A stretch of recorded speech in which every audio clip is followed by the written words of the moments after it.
Good evening, everybody. So, today I will be talking about a personal experience I recently had.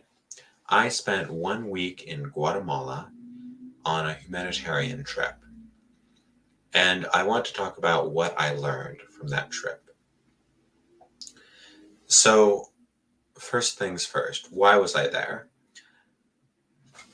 I was there because the humanitarian trip was you would build garden boxes for the people so they would have a means of growing food since a lot of the Guatemalan population is malnourished.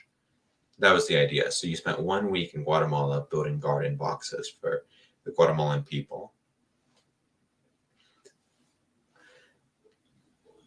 And let's get something out of the way.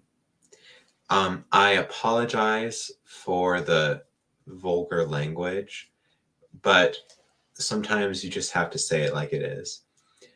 When Trump called Africa and Haiti shithole countries, the the thing I was thinking about Guatemala at the time was this is exactly what he was describing. So there were wild dogs everywhere you looked.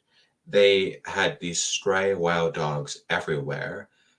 There, so there was everywhere on the street. There was the excrement from the dogs and garbage, just detritus everywhere. The there I saw all these dogs with like burns or scars on them. And the roads were an absolute disaster. They were all crumbling and it was terrible. But there's and the whole country was run quite awfully. So you couldn't flush the toilet paper because their plumbing wouldn't allow you to flush the toilet paper where I was at. It was a quite large city, not Guatemala City. I only spent like 10 minutes in Guatemala City for the commute. But I was in this fairly reasonably uh, sized city, and you the plumbing in the whole city wasn't good enough to flush toilet paper. So you would just throw your used toilet paper in the garbage. The the the cords all looked like cords that had been done by someone who very obviously knew almost nothing about electricity or what he was doing. There were these cords jammed all together, like 100 cords in one pole. So they would have all these poles next to each other, like a pole here, a pole here, a pole here, and a pole here, and then have 100 cords connected to each one. It looked like it was about to catch fire. Everything was designed awfully. Um, I was sharing a room with someone else, and there was the door, and then there was a hole because they had the two walls. Then they put a door here, but they didn't put wall throughout this part. So you could hear and smell everything that was going on in the bathroom when someone was using it. So that was awkward. They very easily could have built a wall there, but they didn't think to do that.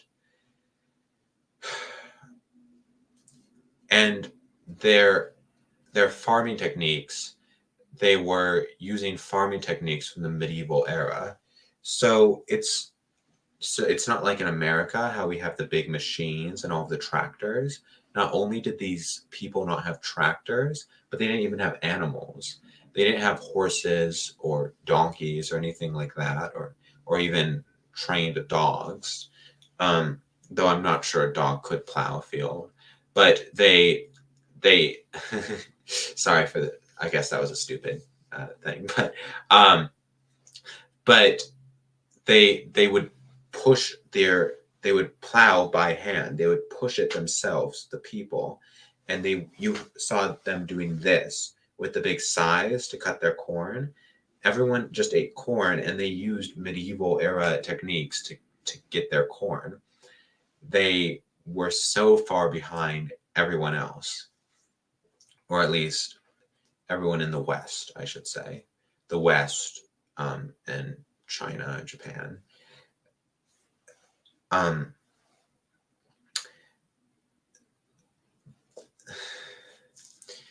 the thing about there being a hole in the part of the bathroom, I saw the same thing when I was at a restaurant.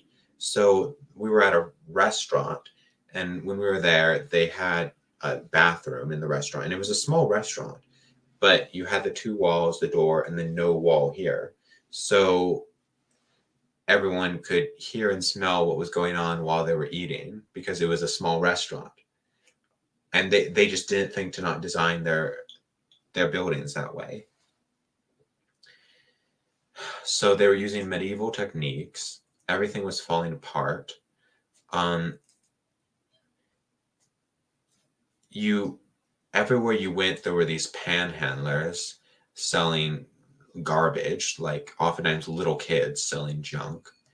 Um, and there was just so many terrible things.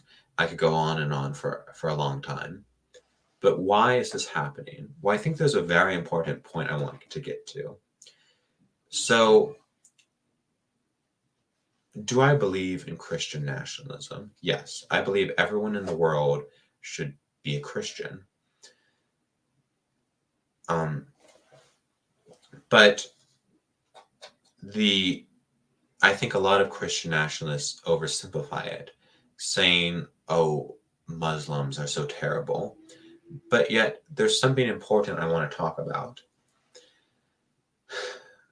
In Guatemala, almost everyone there was Catholic. Everyone I spoke to was Catholic, and almost everyone there is Catholic. I'm Catholic, by the way. So almost everyone there shared my own religion. But they lived in filth despite that. They lived in rubbish despite that. They lived in their own filth despite that. So while I think religion is important, there's another factor we need to consider in here: race.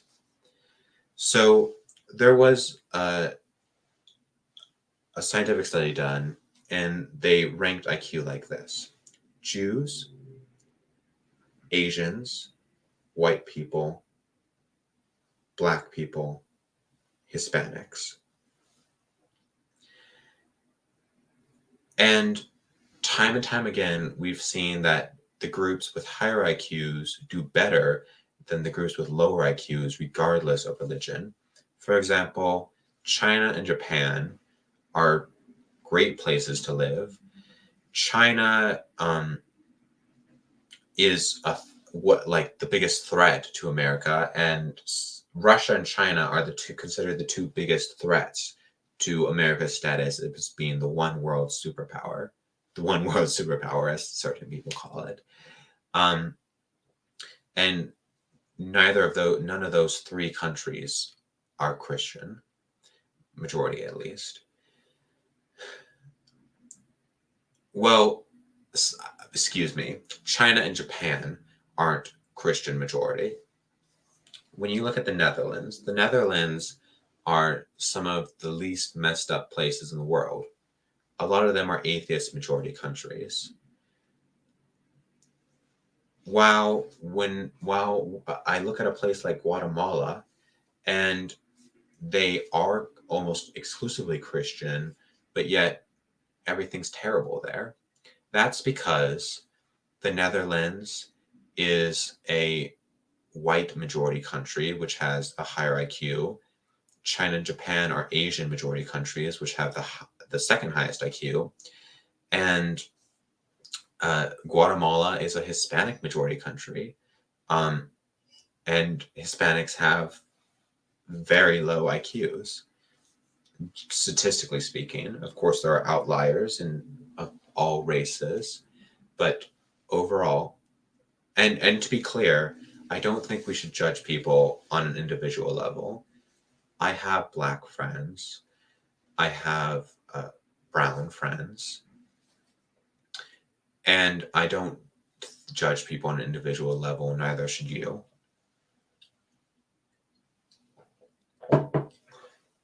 But when you're looking at it in the big picture, not your personal life, but the big picture and the political policies we should be supporting, this is something to take into consideration. Mexico has the highest rate of Christians in the world. And again, it's mainly Christians of my own faith, Catholicism. But yet, Mexico is one of the worst countries to live there. Constant crime, all these drugs, all this rape. Terrible place. It's when you look at there's many countries throughout sub-Saharan Africa that are Christian majority countries that have much higher Christian rates than even America, for example, but yet they're terrible. So, well, when you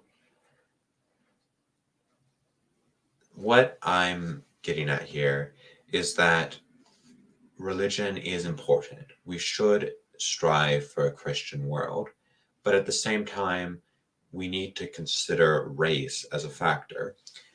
What I'm specifically thinking of is immigration. Why would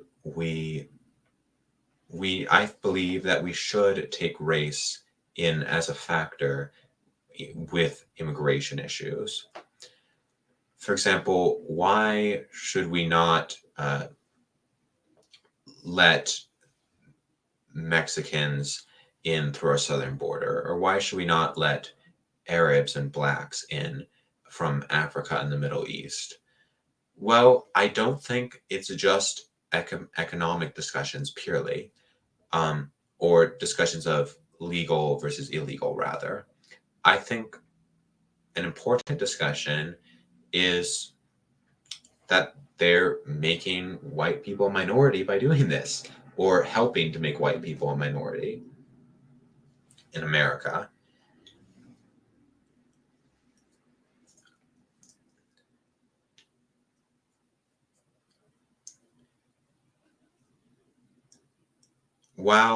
I think if white people want to come to America, then we should look at that differently because it is a different factor. Regarding Asians and Jews coming to America, while they do have a higher IQ than white people or other races, one thing to take in consideration is they that will lessen that will increase racial diversity and lessen racial homogeny, which also can have a negative effect on a country. So I don't think we should have Asians and Jews immigrating to the US. I really don't think we should have Latinos and Black people immigrating to the US. And I think that we should have white people immigrating to the US, white immigrants from Europe or South Africa or Australia.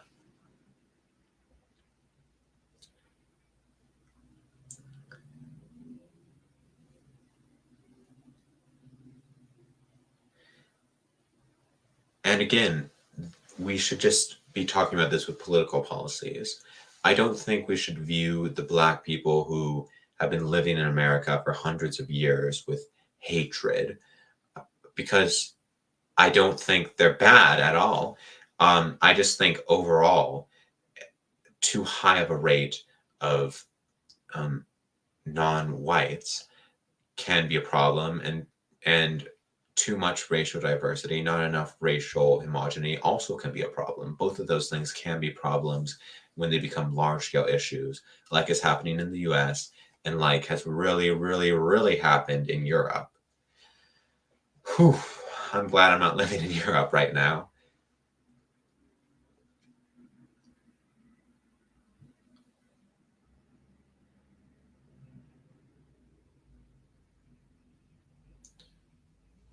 So that's my general take from my 1 week humanitarian trip in Guatemala. These people were deeply religious Catholics. They loved Catholicism. They loved the Pope. They loved Jesus. They loved Mary. But because Guatemala was Latino majority, it was still a terrible country, regardless of that fact. Thank you.